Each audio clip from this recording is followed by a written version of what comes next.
আজকের আলোচনার বিষয় হচ্ছে শেখ হাসিনাকে ভারত সরকার কবে বাংলাদেশের ক্ষমতায় বসাবেন, এটি আমার আজকের আলোচনার বিষয়। আমরা সকলেই জানি 5ই আগস্ট ছাত্র জনতার আন্দোলনের মুখে তিনি বাংলাদেশ ছেড়ে ভারতে যেতে বাধ্য হয়েছেন। তার জীবনের ঝুঁকি ছিল, তিনি এখানে থাকলে তার জীবনের কাজেই তাকে দেশ ছাড়তে হয়েছে। আমরা সবই জানি শেখ হাসিনা ভারতে বসেও নিশ্চুপ নাই। তার কয়েকটি ফোন আলাপ প্রকাশ হয়েছে। তিনি ভারতে বসেও একের পর এক ষড়যন্ত্র করে যাচ্ছেন।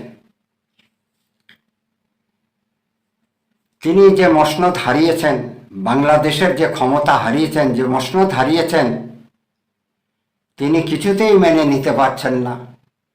তার কিছুতেই সহ্য হচ্ছে না। তিনি সার্বক্ষণিক চিন্তা করছেন কখন তিনি আবার ক্ষমতায় ফিরবেন, বাংলাদেশের রাষ্ট্রপ্রধান হবেন, প্রধানমন্ত্রী হবেন। এই দিবা স্বপ্নই তিনি দেখে চলছেন। তিনি 10ই নভেম্বর একটি ষড়যন্ত্র করলেন নূর হোসেন দিবসে। ডোনাল্ড ট্রাম্পের প্ল্যাকার্ড ব্যানার নিয়ে মিছিল করবেন, সেভাবে সেই সমস্ত ছবি ডোনাল্ড ট্রাম্পকে পাঠাবেন। তার সে ষড়যন্ত্র ফেল হয়ে গেছে। তিনি আরেকটি ষড়যন্ত্র ভারতের সঙ্গে মিলিতভাবে করেছেন, আমাদের ধারণা নয়, বিশ্বাস। সেটি হচ্ছে চিন্ময় কৃষ্ণ দাস। তিনি ইসকনের সঙ্গে জড়িত ছিলেন। ইসকনের তরফ থেকে বলা হয়েছে চিন্ময় কৃষ্ণ দাসকে তারা বহিষ্কার করেছেন।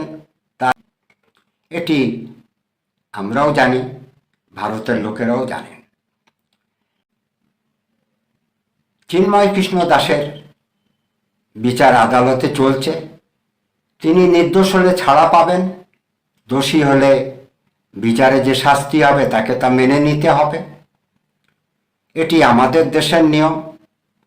ভারতেও যদি কোনো মুসলমান কোনো অন্যায় করে, আদালতে ওঠে, তাকে আদালতের বিচারকেই সম্মান দেখাতে হয়। তিনি অপরাধ করলে ভারতের আদালত তাকে শাস্তি দেবেন, ভারতের আদালত তাকে ছেড়ে দেবেন। দুটি ভিন্ন ভিন্ন রাষ্ট্র, বাংলাদেশ একটি রাষ্ট্র, ভারতবর্ষ একটি রাষ্ট্র। সবার আইনই সমান। হঠাৎ করেই ভারতের জনগণ চিন্ময় কৃষ্ণ দাসের ব্যাপারে অতিরিক্ত উত্তেজিত হলেন। একেবারে মনে হচ্ছে যে বাংলাদেশ কি একটা অন্যায় করে ফেলেছে। ভারতের মিডিয়াগুলি অনর্গল মিথ্যা প্রচার করছেন, আমরা সব দেখছি।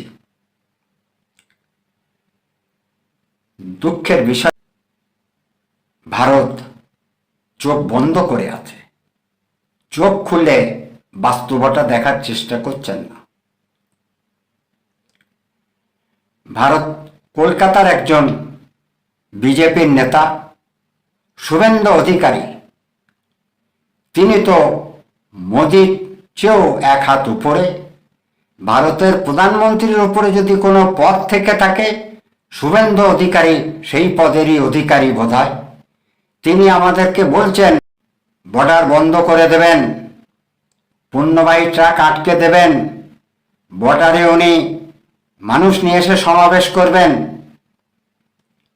ভারত 35,000 সৈন্য বর্ডারে মোতায়েন করেছে, আমরা জানতে পেরেছি। শুভেন্দু বাবু কত ক্ষমতাশালী লোক। আরে একটু বন্ধ করে দেখান তো দাদা। আমাদেরকে ভিসা দেবেন না, আমাদেরকে পণ্যবাহী ট্রাক ভারত থেকে আসতে দেবেন না। আমরা চিকিৎসার জন্য প্রিয় দর্শক, না টেনে শেষ পর্যন্ত দেখুন, আসল ঘটনা জানতে পারবেন। মোদী সরকারকে জিজ্ঞেস করুন বাংলাদেশ থেকে কত কোটি টাকা রাজস্ব তারা পাচ্ছেন। নিউ মার্কেটের ব্যবসায়ীদের অবস্থা গিয়ে জিজ্ঞেস করুন, মার্কুইজ স্ট্রিটের হোটেল মালিকদের গিয়ে জিজ্ঞেস করুন। ভিসা বন্ধ করে দিয়েছেন, আপনার কলকাতার লোকেরা কি অবস্থায় আছে, ভারতের রাজস্ব কত কমছে হিসাব করুন। আগে নিজের ঘর সামলান, পরে পরের ঘরে আগুন দেবেন। আপনার এই সমস্ত কথায় বাংলাদেশের লোকেরা ভয় পায় না। বাংলাদেশের লোকও তৈরি আছে। আপনি একটু করে দেখান, আপনি একটু করে দেখান। আপনি বলেছেন পাকিস্তানে যেতে চিকিৎসার জন্যে। আরে আপনার হসপিটাল বন্ধ হয়ে যাবে, কলকাতার হসপিটাল। ভারতের লোকের কাছে ওই পয়সা নাই। বাংলাদেশের লোক যেই পয়সা খরচ করে আপনাদেরকে উঠিয়েছে, কোটি কোটি ডলার দিয়েছে, টাকা দিয়েছে। বিজেপির নেতা হতে চান হন, বাংলাদেশের পেছনে লাগবেন না। আমরা কারো পেছনে লাগি না। মোদী সরকার বন্ধ করেনি, আপনি সব বন্ধ করে দিচ্ছেন। আপনি মোদী ফেলে দিতে পারবেন না। শেখ হাসিনার 5 দফা, ইভেন আওয়ামী লীগের 40% ম্যান্ডেট, জাতিসংঘ থেকে অন্তর্বর্তীকালীন সরকারের কাছে এ সমস্ত কথা পাবলিক খাবে না। যা হোক, যা করছেন করুন। আপনার এই সমস্ত সৈন্য, আপনার এই সমস্ত লোকজন আপনি বর্ডারে নিয়ে আসবেন, বাংলাদেশ ভয় পায় না। আমরাও তৈরি আছি। মোদী সাহেবকে বলবো, গত ভিডিওতে বলেছিলাম, আবারও বলছি, মোদী সরকারের অবস্থা ভালো না। নরেন্দ্র মোদীর জন্ম 17 সেপ্টেম্বর 1950 সালে। তার রাশি কন্যা, অধিপতি গ্রহ বুধ। ভারতে অনেক বড় বড় জ্যোতিষ আছে, গণনা করিয়ে নেন। মোদী সরকারের পার নিচে মাটি নাই। 2টা বৈশাখীর উপরে উনি দাঁড়িয়ে আছেন। উনি ভগবানের আবতার। শ্রীরামের হাত ওনার মাথার উপরে আছে। নির্বাচনের ফলাফল দেখেছেন শুভেন্দু বাবু, বেশি লাফাবেন না। আগামী নির্বাচনে বিজেপির অবস্থা কি হবে, জ্যোতিষদের কাছে যান, গণনা করিয়ে নিন। আমি বাংলাদেশে একজন খুব ক্ষুদ্র জ্যোতিষ। 2 বছর আগে বলেছিলাম হাসিনার দুর্দিন এসে গেছে। আমি সেই জ্যোতিষ। হাসিনা ক্ষমতা থাকতে ডক্টর মোহাম্মদ ইউনূসকে বলেছিলাম আপনি এবার রাষ্ট্রপ্রধান হবেন। আমি সেই জ্যোতিষ। আমি শুভেন্দু অধিকারী না। যে 2 বৈশাখীর উপরে নরেন্দ্র মোদী দাঁড়িয়ে আছে, আগামী নির্বাচনে উনি আসতে পারবেন না। কথাটা আমার মনে রাখবেন। অনেক ভুল ভ্রান্তি করেছেন, আর ভুল করেন না। শেখ হাসিনাকে আপনারা ক্ষমতায় বসাবেন, বাংলাদেশকে আবার গোলাম করতে চান। গোলাম করে রেখেছিলেন,